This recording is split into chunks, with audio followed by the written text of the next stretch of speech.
Olá, olá a todos! Espero que estejam muito bem e cada vez mais afiados e preparados em todo aquele conteúdo que você está querendo aprimorar e melhorar. Aqui é o Brenão da Química com vocês e venho hoje trazer a correção da prova do PAS 2, edital de 2022, programa de 2021.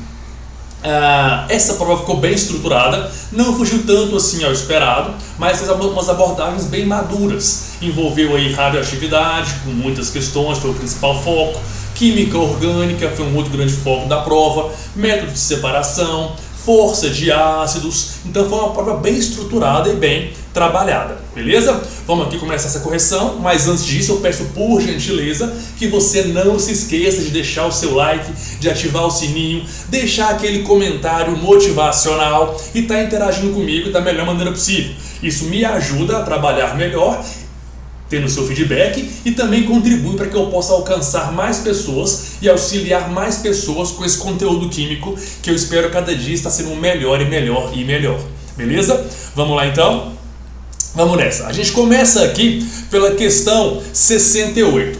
Na questão 68, ela fala pra gente, conforme as leis da radioatividade, a desintegração natural do polônio 210 gera como nuclídeo filho, ou seja, ele vai, após ser um emissor, gerar o nuclídeo polônio 206. Se você for lá no texto, ele vai falar que o polônio ele é um emissor alfa natural. O polônio ele é um emissor alfa natural. Então, ele vai estar emitindo aí uma partícula alfa. Então, se a gente chegar aqui para escrever, como é que nós teremos? A gente vai ter aí o polônio com o número atômico 84. É importante falar que na prova da ONB tem a tabela periódica. Ele vai estar gerando o chumbo 82 mais a partícula alfa. O que é importante lembrar nesse processo de emissão radioativa?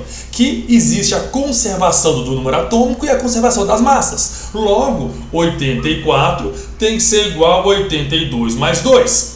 210 tem que ser igual a 206 mais 4. Então tá tudo bem certinho como o esperado. Logo, o nosso primeiro item é um item correto. Começamos aí com o item certinho na nossa relação de questões. Questão 69. Marie Curie utilizou a técnica de destilação fracionada para a separação dos sulfetos. Essa questão foi muito boa, porque se a gente for lá o texto, ela fala pra gente: a volatilização dos sólidos por aquecimento com posterior condensação permitiu a separação dos sulfetos. Então as pessoas, quando falam em condensação, tendem a pensar somente em destilação, porque uma das etapas da destilação simples ou fracionada é a condensação, pelo condensador, Mas aqui, se você notar, ele fala que teve a volatilização de sólidos, Então, não partiu de um material em solução ao líquido.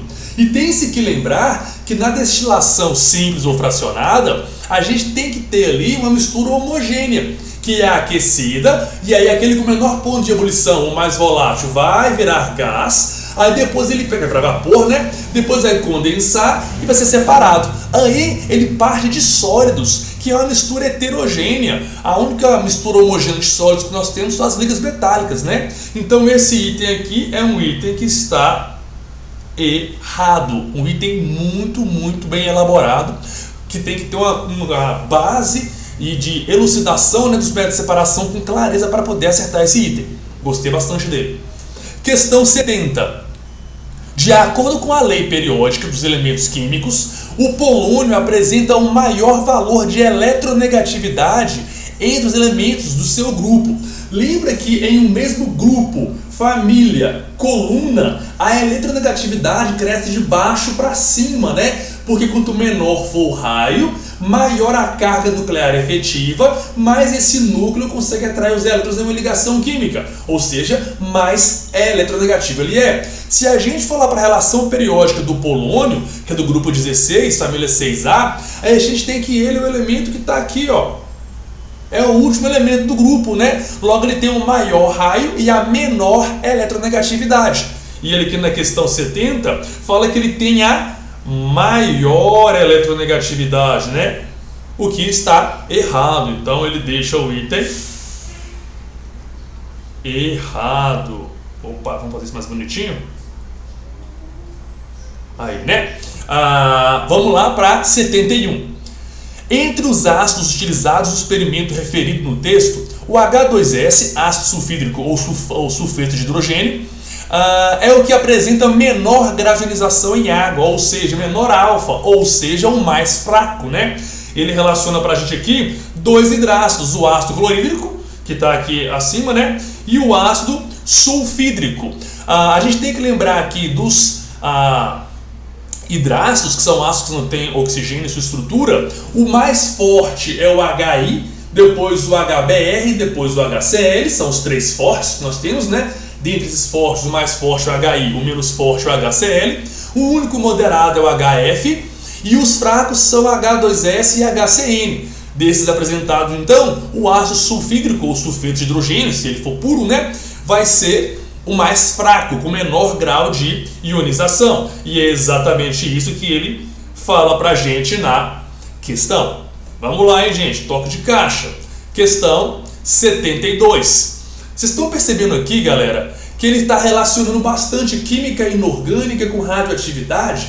A ideia das provas mais modernas é isso, tá? Ele pega um tema e aborda esse tema por diferentes conceitos, dentro de uma contextualização. Essa é a abordagem madura das provas, em que você tem que saber o porquê das coisas e correlacionar esses conteúdos para poder solucionar uma situação, um problema. A UNB está nessa, as provas de São Paulo estão nessa, várias provas do Sul e do Nordeste também estão nessa. Então vamos tentar solidificar bem esses conceitos para a gente poder fazer uma abordagem mais profunda e superficial, que nem toda questão é difícil, né? Tem questão fácil também. Vamos lá, voltando aqui, questão 72. Do ponto de vista termodinâmico, o decaimento radioativo natural do polônio 210, com consequente geração de nuclídeos filhos estáveis em um sistema isolado, isso é bem importante para o item, em um sistema isolado, implica diminuição da energia interna. Em um sistema isolado, né, pessoal, a energia interna é constante, então ela só se transforma em outras formas de energia, mas é constante. Então aqui, o nosso item 72, ele está errado, porque não tem essa diminuição, ela é constante. Deixa eu colocar um Ezinho aqui mais bonito, né? Isso. Vamos lá. Nessa 73, ó, dá uma olhadinha no texto aí, dá aquele pause e lê. Aí agora, vamos ver o comando da questão que ele fala pra gente, ó. A partir das informações e da figura anteriores, assinale a opção em que é apresentada corretamente a equação simplificada da reação química de obtenção do polônio a partir do hidróxido de amônio 2. Então ele quer a representação desse processo aqui, ó, em que nós temos o hidróxido de polônio 2 aquoso, ou seja, se é hidróxido de polônio 2, o polônio tem NOx mais 2 e cada hidroxila tem NOx menos 1. Então eu preciso de duas hidroxilas para cada polônio, logo será POOH2. Dessa forma, a gente agora fica entre a opção B, que tem o POOH2, né? Deixa eu marcar ele aqui que é melhor. Isso está correto. E a opção D, que nós temos também o POOH2. E se você perceber, ele reage aí com o sulfeto de amônio, ó, como está representado aqui, ó, o sulfeto de amônio. Esse sulfeto de amônio, o sulfeto, ele vem do ácido sulfídrico, que é o H2S. Então, após a sua ionização, ou segundo a ANB, sua dissociação ácida, né, que ela você já vai usar esse termo, alguns não concordam muito com esse termo, mas a ANB usa ele, nós temos o S2-, que é o sulfeto. O amônio é o NH4+. Então o sulfeto tem NOx menos 2 e o amônio tem NOx mais 1. Então eu preciso de dois amônios para cada sulfeto. Então fica NH4,2S, a estrutura desse sulfeto. Nós temos isso então aqui na opção D. Então essa é a nossa resposta. Beleza? E os produtos Breno? A única que tem a reação correta dos reagentes é a opção D. Então é isso mesmo que está representado aí. Ok? Questão tipo C aí. Ótima de fazer, hein? Só nomenclatura de compostos inorgânicos. A nossa próxima é a questão 74. Aqui é uma tipo B, né? De marcar a resposta com um valor numérico. Vamos lá. O que ele fala pra gente aqui? Ele traz pra gente que, supondo que Marie Curie, no referido experimento, tenha utilizado 100 gramas de uma amostra de pechblenda com teor de 0,02% de polônio em massa. O que isso quer dizer então para mim? Isso quer dizer para mim que tem lá 100 gramas do pechblenda, mas que só 0,02% dele é o polônio radioativo. Então aqui a gente pode simplificar e nós teremos aí então um total de 0,02 gramas do nosso polônio radioativo. Ou, se você preferir, nós temos aqui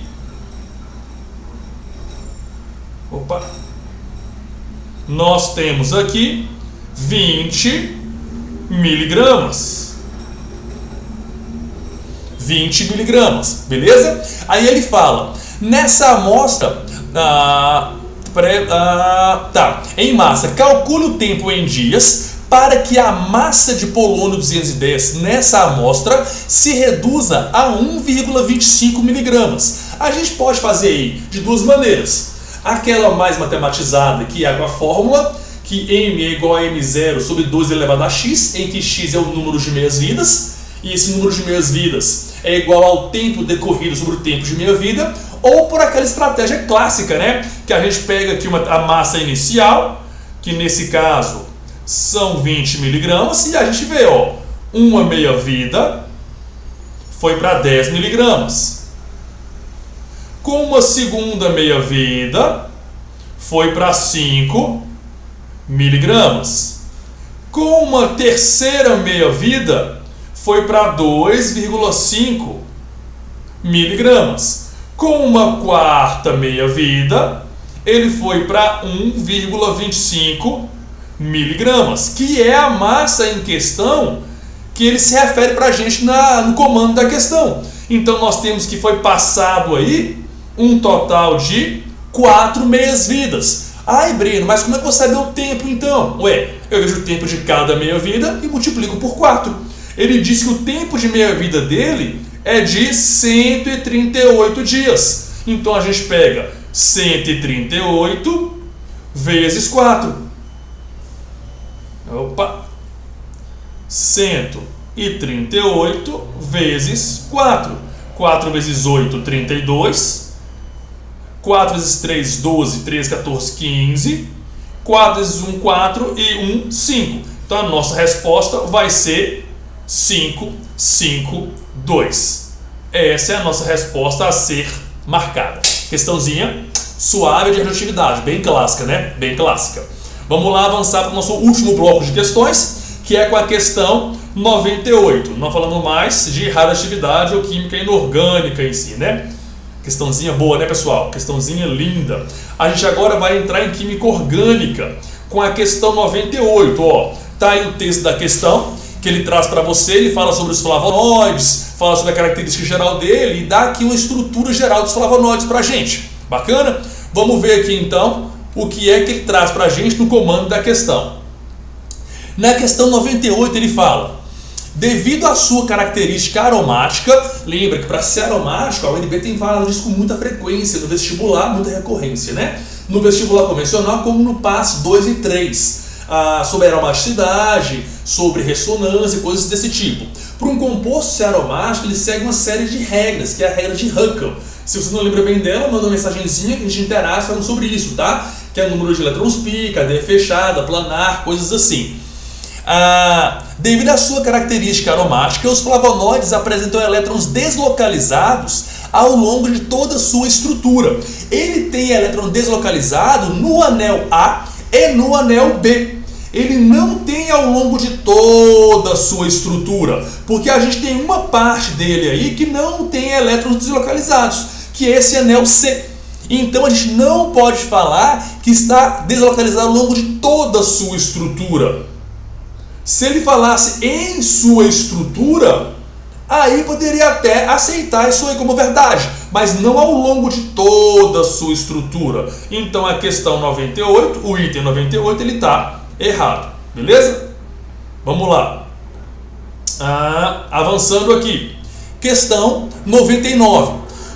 Suponha-se que dois flavonoides tenham sido obtidos em laboratório, um pela substituição do átomo de hidrogênio do carbono 3' por um grupo hidroxila. Então lá no 3', a gente vai ter uma hidroxila, que vai ser aqui.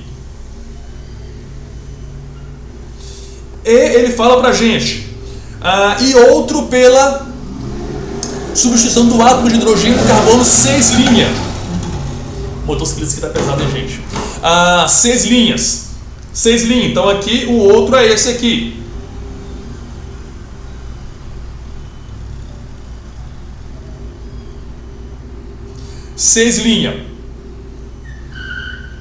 Também por um grupo hidroxila. Nessa situação, os dois flavonoides obtidos serão quimicamente distintos entre si. Sim, serão, porque se perceber, um está na posição 3 linhas, ó. 1, 2 aqui em relação ao substituinte principal e outro bem ao ladinho dele, né? Então a gente tem posições distintas aqui. Se fosse 1, 2, estaria se acabando 3 linhas. 1, 2, o outro no 5 linha, aí eles poderiam ser quimicamente equivalentes. Questionável ainda, tá? Questionável ainda, mas teria uma reatividade bem mais semelhante. Então aqui é correto, porque ele fala pra gente que ele apresenta que eles são quimicamente distintos entre si, né? Então ele deixa o item correto. 100. A estrutura básica de um flavonoide corresponde a uma molécula espacial. O que isso quer dizer? A gente tem moléculas que são planas e umas que são espaciais. Se a molécula ela é rica em duplas conjugadas, em toda a sua estrutura, aí ela seria rígida. Isso permite uma deslocalização do elétron ao longo de toda a sua estrutura. Alguns semicondutores são assim. O Enem pergunta isso com frequência também, sobre a propriedade, a característica estrutural que dá cores ou a possibilidade de ser um condutor elétrico aí, né? Que seja essa deslocalização dos elétrons aí ao longo da superfície. O grafite, por exemplo, ele é um bom condutor por essa razão. Isso seria verdade se todos os seus carbonos na estrutura fossem sp2. E se a gente olhar aqui, na estrutura geral, a gente tem o anel C, que tem carbonos que são sp3, né? O carbono aí 4, 3, 2 aqui, eles têm uma liberdade de movimento maior, o que deixa a molécula sendo espacial e não apenas planar. Já o anel A e B, eles são planares, porque eles são com duplas conjugadas, né? Eles são aromáticos aí, são planares. Então aqui ele fala que corresponde a uma molécula espacial, e isso está corretíssimo, beleza? Como a gente está prevendo aqui, tudo bem tranquilo, tudo bem explicado. Se tiver dúvida, fala comigo, interage aí pelo Breno da Química no Instagram ou aqui pelo canal mesmo, tá? Vamos para a nossa derradeira questão. Olha o que ele fala pra gente. As características estruturais dos anéis, bem como a presença de certos grupos substituintes, afetam fortemente a atividade antioxidante dos flavonoides. Sabe-se que essa atividade é intensificada pelo aumento de grupos hidroxilas na molécula, quando os carbonos 2 e 3 apresentam hibridização sp2. Olha aqui, hein? Os carbonos 2 e 3. Então a gente quer os carbonos 2 e 3, que são esse aqui, ó. Então tem que ter uma dupla ligação entre eles e a presença de hidroxilas em sua estrutura.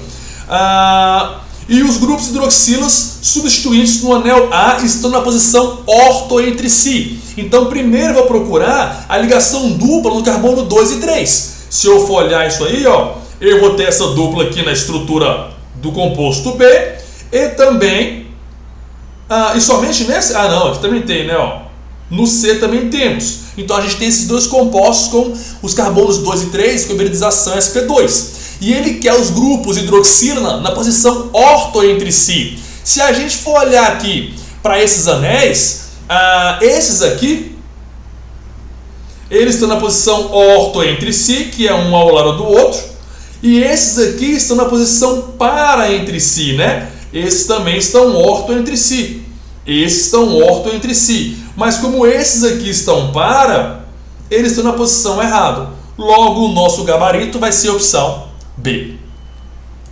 Pois bem, pessoal, foi isso aí. Espero que tenha sido claro para você a resolução. Caso tenha alguma dúvida, trauma, mágoa, angústia, incompreensão ou aflição, manda para mim. Traga aí para o Brenão da Química, tá? Lá no nosso Instagram, ou aqui nos comentários também. Vai ser um prazer muito grande estar te respondendo. E se você ficou até aqui, não esqueça de ativar o sininho, clicar no gostei e compartilhar com seus amigos que estão aí, que são aí apreciadores de uma boa química, tá bom? Obrigado para vocês e tenham um dia maravilhoso.